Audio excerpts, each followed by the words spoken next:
ये बड़ा हो का हो चाचा ये बात तनी हाथा चाहिए ए आओ तैका बावे लेके जाओ अभी तो पटाक के ले कोइला हम ये तो कहे के चाहिए अबे खेतों में से पटा के ले कोइबे कोइला हां तो तनी पानी चढ़ल बजा ठीक बा लेके जाओ ने मरे का ऐसे करे के बा ई बताओ तार सबको बुझाला ना गांव भर के चाचा रहला हां अरे उनकरा के होइले तो मुड़ी पर लुगा थानी अरे नईकू लुगा पहन ले तो कम से कम सलवार सूट पहन तो ओढ़नी तो कम से कम मुड़िया पर धर ले तो तनी घूग टाइप के बना ले रहतू अरे उ चाचा उन का करी अभी 4 दिन तारे घर में ओइले भइल बा आ कहत रुके का हुआ कि घर के कोनो इज्जत बात ना बेटी पतोई हो घर में तारा रहे के बा ए जे दुआरी पे आके कुर्सी लगा के बोल ई तारा ना बुझल कि रास्ता पर के घर बा तो केहू आई जाई तो देखी तो का कही भाई पटीदार लोग देख ले बनी तार दोस्त यार देख ले ही बनी हां पूरा गांव भर के तो हमरा के देख ले ही बनी तो का खूंटा करे एकरा मतलब ये बल्कि आई गांव भर के लोग आई दोस्त यार तारा के कब देख लिया अलग के मने कहत दरू कि हई पूरा लोग हमरा के देख ल तो देख ले ही बनी लोग दोस्त देख ले ही बनी लोग आज काका चाचा कहत नहीं वो दिन और कहां रहनी बारात लेके लौट गनी ने रोक ने बाबूजी कूदत रहनी वो ये हम कुछ समझत नहीं कि तू का कहे चाहत रे हां राव गांव जवान के आदमी हमरा के देख ले दोस्त यार देख नहीं बनी लोग बताई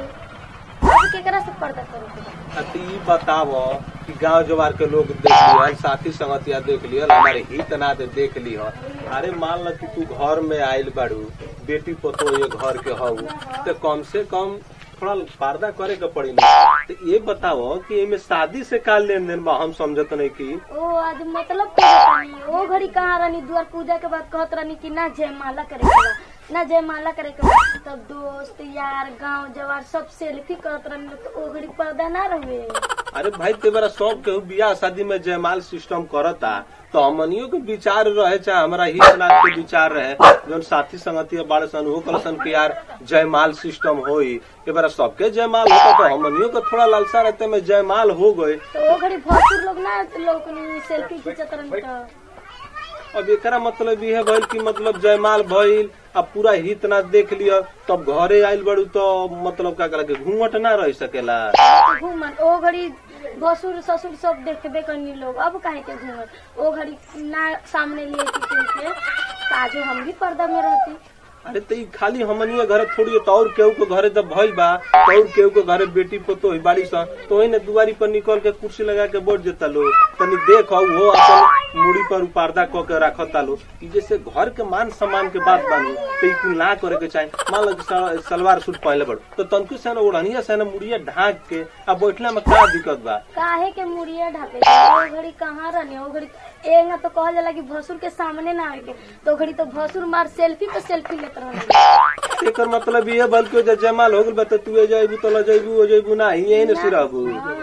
काका जी कहत रहनी है काका जी से काहे नहीं खुलूगा माथा पे रखत काहे नहीं खुला रखत ओ घड़ी कहां रहनी कि स्टेट के सामने बैठ के सेल्फी पे सेल्फी लेत रहनी है अरे तो ओ दिन देखे वाला दिन है सबके खुशी के बात रहेला तो ओइमे कोनो खिसे ओ घड़ी तो सजल गुजल रहनी तनी सुंदर लागत रहनी ए बेरा तो सुंदरो नहीं लागत ना सजल ही बनी ए बेरा में ओ बेरा में का अंतर ओ घड़ी तो सब केहू देख के खुशी मना फालतू मत बतियावो हमारा घरे ऐसा रहे के बाद मुड़ी पर पर्दा लेके रहे के पड़ी ठीक बा गांव नगर के लोग आई हमार बेइज्जती करे तू न करबू हम बर्दाश्त करे ए न सिना काम चली तू जान लियो हमें ही ना तो ओ घड़ी काहे ना माथा पे घूंटा देला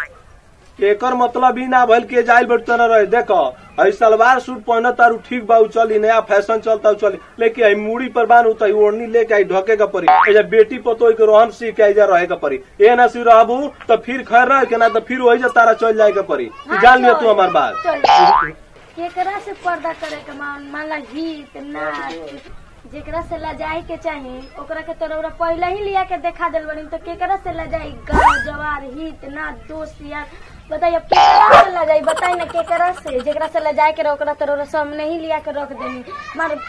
सेल्फी पे सेल्फी खींचत रहनी जवार हित नाच और दोस्त यार सब तो दिखाइए तो बताइए केकरा से हम लजाई तो सुन मान ल कि अब गलती तो हो गई सब केहू के जिद रहे उस समय समझ में ना आयल जयमाल सिस्टम हो गए तो वो गलती हो गई बात, गलती हम जब स्वीकार करतनी तो यहाँ आ गलू तो अब यहाँ के परंपरा में होके के चलो मान ल की गलती हो गई तो बात के अब छोड़ दो, लेकिन यहाँ आयल बड़ू तो पर्दा में रह। मान ल की घर बावे तुम्हें ही पर्दा लागत तो पर्दा बावे तो औरत के पर्दा वो घूंघटे न हुआ तो थोड़ा घूंघट में रह, पर्दा में रह। ठीक भाई मेरे से पर्दे में रहे। हाँ ये न हमार कहना बा। मान लो कोजा के जौन बात बनतन छोड़ और बेजा के जौन सिस्टम बा अनुसार से जब रहबू तो सबके अच्छा लागी। अब मान लो शिकायत होके तोरन हमर लोग आई तोरो से केहू कहते ये अच्छा बात नहीं खेनू। देखी भैया हम शशिकांत कुशवाहा हुआ भोजपुरिया भैया के हम गोर छूके प्रणाम करतानी। ये वीडियो कैसा लागल है ओकरा के ज्यादा से ज्यादा रहुआ लाइक करी, सब्सक्राइब करी, शेयर करी। आ देखी जौन जयमाल वाला सिस्टम बा